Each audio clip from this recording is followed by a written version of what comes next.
Hi, welcome. On this video, I'm out here once again with Oden, and Oden is here for a 2-week board and train.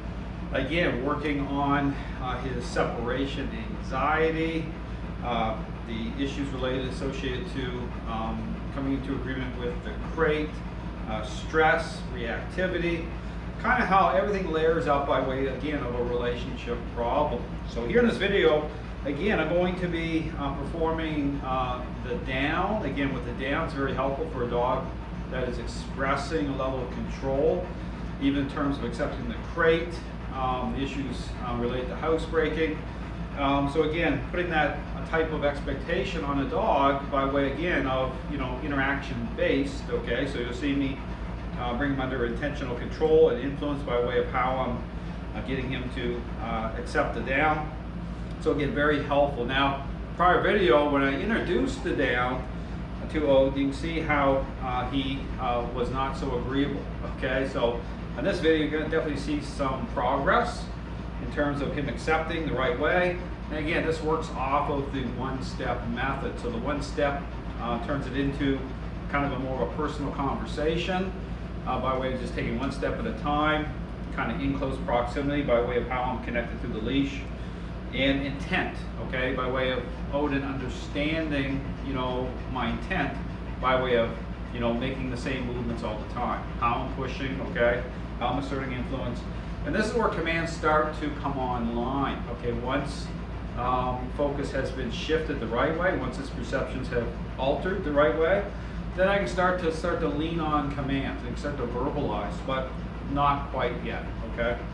So I'm gonna start to move here with Oden again. As I move, not telling him to come or anything like that. I'm just moving. I do the push-pull.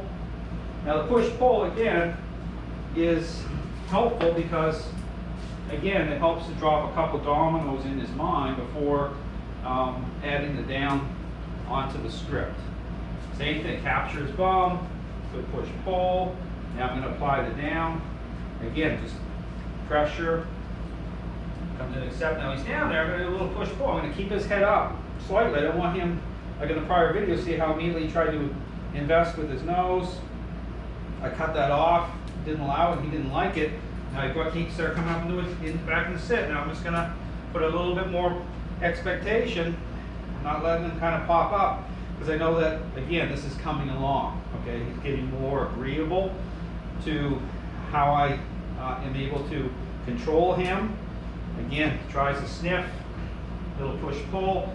And so the goal here is I just want him to relax, okay? Just relax. Great posture here. This is what you want, just a prone position. And you want the dog to kind of take, almost like a deep breath and just relax, okay? That's kind of what you're going for here because, again, the issue about if I'm in control, he doesn't have to be. And so he's connected with me, and I want him to learn to accept control, influence this way. And here, again, when I'm communicating with him through the leash, there's a baseline, okay? There's a kind of a constant, base of influence happening because it's needed, okay, at this level. And so I work off of that. So therefore, I don't have to, there's no kind of cranking and jerking and yanking.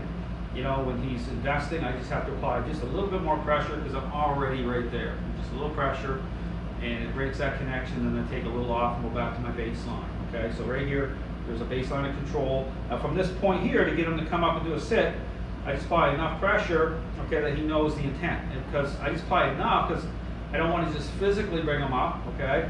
I want his mind to engage. I want his feet to move, okay? So right here, I apply enough pressure that he knows I want him to sit, see his legs move, and then that's great. So same thing, when I move forward, one step, again, capture his bum. Now this is the thing too, when you have dogs that are, seem to be moving, starting to move quickly, or right from the beginning, move really fast into the sit and the down, be careful with that, because what you'll find is, this is the thing with dogs, they're amazing animals, they'll move fast, they're hoping you don't touch them, okay? And I've had this happen quite a lot, because they don't want to be brought under control, okay? So they'll say, yeah, sure, I'll go fast, because I'm still staying outside the reach of control that way. So even if they're moving, still want to make sure you're engaging. So I describe it like a wave cresting another wave. The first wave is, you know, the movement of the dog. The second wave cresting right over top of it is your level of control and influence so the dog feels you the right way for a certain period of time. It's the same thing, move forward. Again, he knows the intent, so he moves, capture, put him right in position, little push pull, and then hang out. Again, when I'm doing the downs, doesn't mean you have to do a down every time, but you want to kind of just add them in there. I may do a lot, depending on the situation. The downs are helpful, but it's also helpful too to know like where you're at. Like you don't want to just start piling the downs on, especially at first, if you're dealing with the dog has a certain level of control in the relationship. Okay, even that push and pull may be something I'm not doing every time. If the first day or two, you know, I'm just lining it up because again, you want to make sure.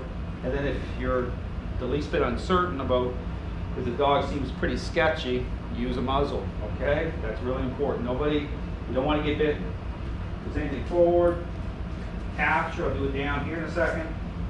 Push, pull first, and then apply pressure for the down again. He goes down, it's agreeable, down there. I'm keeping my baseline. And then, you know, I can drop that down. So if he gets like relaxed enough, you know, I can let his chin just drop and start to fully relax, and his chin can kind of rest on the floor. And that's, you know, that's what you want. True relaxation coming defined in and through control influence that way. So say it starts to pop up, I'm going to put it on there.